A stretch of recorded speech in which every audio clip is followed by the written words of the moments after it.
What's up, everybody? Welcome back to Figure It Out of the Basement's Black Series talk show. I'm Nate, joined with Justin. What's up, guys? And today it's time for our Black Series Beginner Guide, Volume 1. Yep, we have the Ultimate Beginner's Guide, sort of a FAQ, frequently asked questions that a lot of beginners will ask us, and in the online community spaces, and yeah, I just thought it'd be a fun idea to make a video for beginners. We've had a couple requests recently of people jumping into the line, starting fresh, which that's a myth, of course. Yeah, new collectors don't exist, especially in the Black Series, but in all reality, there's new collectors every day, especially when the Black Series is absolutely on fire with some of the greatest character selection that we've ever seen in the line. Yeah, so I didn't want to overwhelm people with this video, so I only went with a few questions, and then I had the idea, let's just make it a volume 1. Yeah. And if there's enough positive reaction to this sort of video, we'll do a volume 2. That's right. So let's jump right into it with our frequently asked question number 1, which is sort of a two-parter, and that is, how much are my figures worth? And is this a good price for X figure? How much are my figures worth, Nate? What website should we visit? Well, Justin, the website that you and I personally like to use is actionfigure411.com. It is the easiest website to navigate for the Black Series. There are median prices, there's highest prices, there's lowest prices. You can see a whole selling report on individual figures based off of eBay listings. Yeah. So it really is a great way to gauge what your figures are worth and what you should be paying for whichever figure you're looking to buy. Right, so they take an average of eBay sold listings. Sold listings is very important when you're trying to look at something's value on eBay, because you can list something on eBay for whatever price you want. So it does take an average of those sold listings to come up with an average value of your figures. You can also create an account on Action Figure 411 and log your entire collection. I'm way too far gone for that. It would be way too much of a tedious process. I was attempting to do it at one point, and I was just like, no. Hundreds and hundreds of figures later, I just can't. But if you're just jumping into the line, it might honestly be a good idea to log your collection, which you can do. And they're very good at updating the site constantly as new figures come out as well. As far as should I be paying X amount for this figure, Nate and I personally, we rarely pay over retail for Black Series figures. Yeah, I think when it comes to the Black Series, there's really not too many figures that are hard to get, especially nowadays. You may not get in on the initial pre-order or the initial sale of whatever it may be, but we've been living in an age where we've gotten con exclusives, we've gotten hasbro Pulse exclusives, stuff like that, where, you know, we might have missed out initially, but you wait a week or two or maybe a month or something like that, and then you get it no problem. So I really feel like, especially for the Black Series, there's no reason to pay over retail for anything, and almost everything has gotten reissued Right in the line. So if there's something you're like, ooh, I want that, but you know, I don't want to pay that much for it, outside of Slave Leia, I guess, would probably be the one exception to that rule, but everything else will get re-released or already has been re-released. Yeah.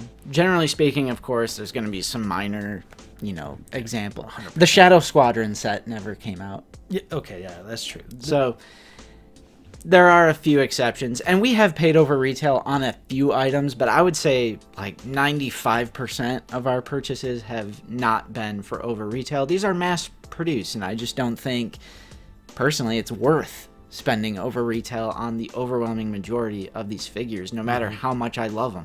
Right. Now, Justin, will I be charged up front for my pre-order? Dude, this is the most common, I think this is the most frequently asked question just in the entire action figure community, especially like owning a Discord for a few years now.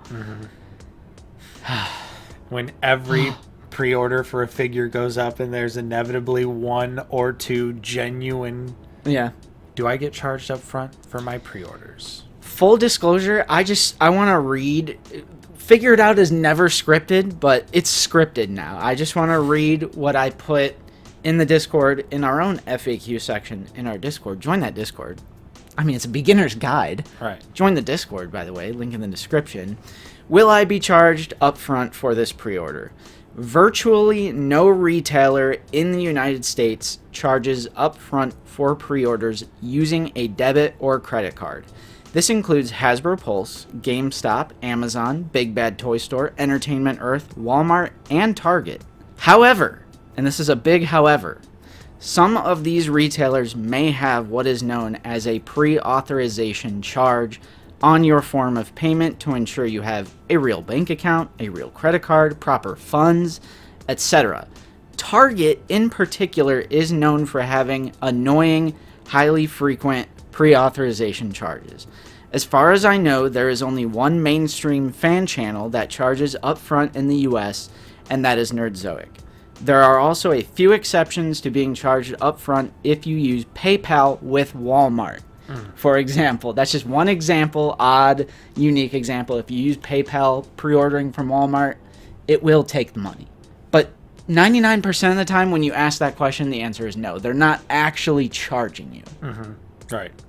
It's just a phantom charge. Yep. So, yeah, basically just stick with one of the places we listed or the places that we listed that don't charge you up front if you don't want to be charged up front. Yeah, but like the most popular ones like Big Bad Toy Store, they absolutely do not charge you up front. Amazon, they don't charge you up front. Yeah, even Hasbro Pulse doesn't charge you until items ship out. So it's pretty common here, but also, of course, keep in mind, U.S. perspective, like you said earlier. Our third and final question for this installment of the Ultimate Black Series Beginner Guide is, what is fan channel? It's a very common question as well, very frequently asked, so much so that Hasbro felt the need to officially explain this on their own. Right. It took them a long time to do did. that. They It probably really should did. have done that when they started using the term fan channel like a few years ago. But to give you an idea of what the fan channel is, it's a list of online retailers that are basically partnered with Hasbro to some extent.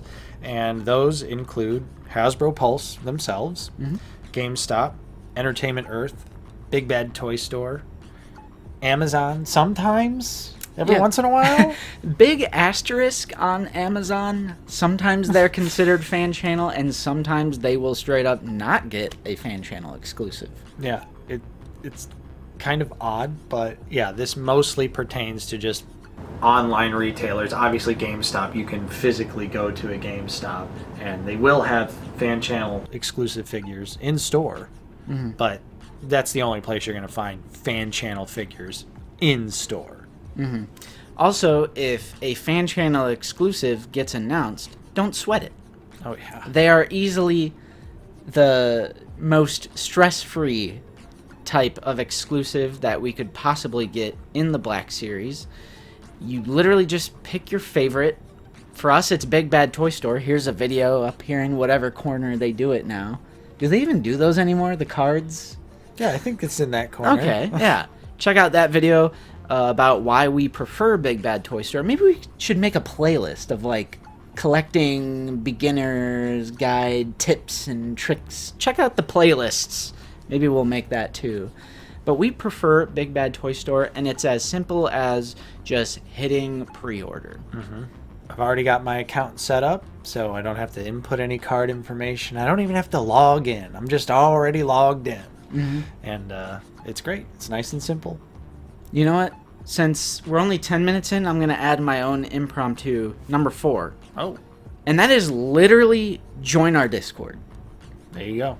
Join the Discord. Like, I hate for a collecting tip to be literally join something that we do. It is free. All you have to do is make an account and join. But I saw an alarming, this is a good example, I saw an alarming amount of comments on our Commander Gree and Yoda 2-pack of people saying, darn, I missed this one. Yep. I never had a chance. I'm like, Bro, you had a chance. It was up on Shop Disney for a week, and there was even a free shipping code at one point. Yeah. And if you would have been in our Discord, which is essentially just an online forum group space, it's like formatted really nice. There's different categories of text channels. Very easy to navigate once you get the hang of it. You wouldn't have missed out on that set. So I know it kind of sounds like we're just hawking our own stuff, but it is genuinely helpful to people, and people will tell you in the comments and in our Discord that, yes, I have benefited from this immensely. Yep. And I just think it's better than like Facebook groups, because you can set up those notifications specifically for like the in-stock alerts. 'Cause Facebook, it's just you get a notification for everything, super annoying.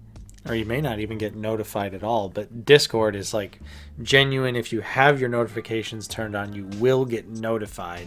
It's not going to, maybe it'll send out the notification, maybe it won't, because, you know, the weird algorithm stuff like on Facebook. But if it's super important, I'll tag everyone. Right. Too.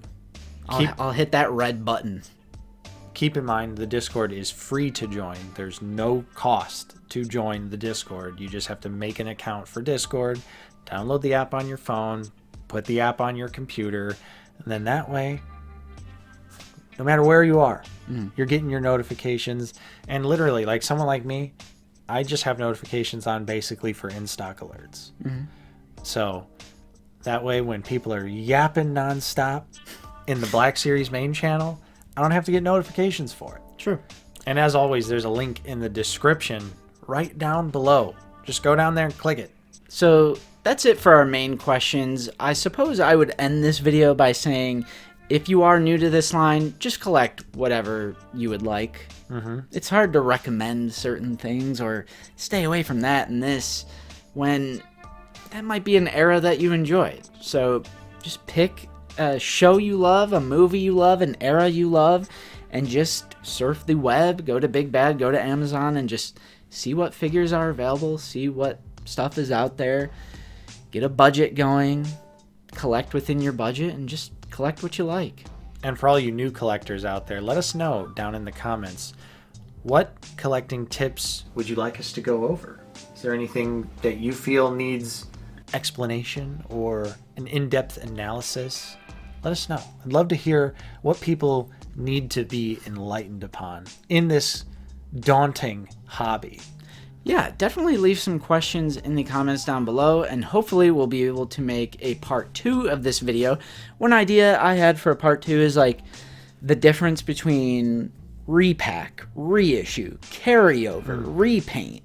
I think that'd be a fun one. Absolutely. There's a lot of inside baseball terms that not a lot of people understand. So that's a good idea. Definitely a good one. But for now, that is all we have for you on this week's episode of Figure It Out. Hopefully you enjoyed it. If you did, don't forget to leave a like, subscribe if you are new. We're always talking about the Black Series here on the channel. If you are in a position to help support us directly, we do also offer a couple different channel membership tiers. Check those out down in the description below. And while you're there, like we said, join the Discord. We already talked about it. Join the Discord. That's all you need to know. I'm Nate.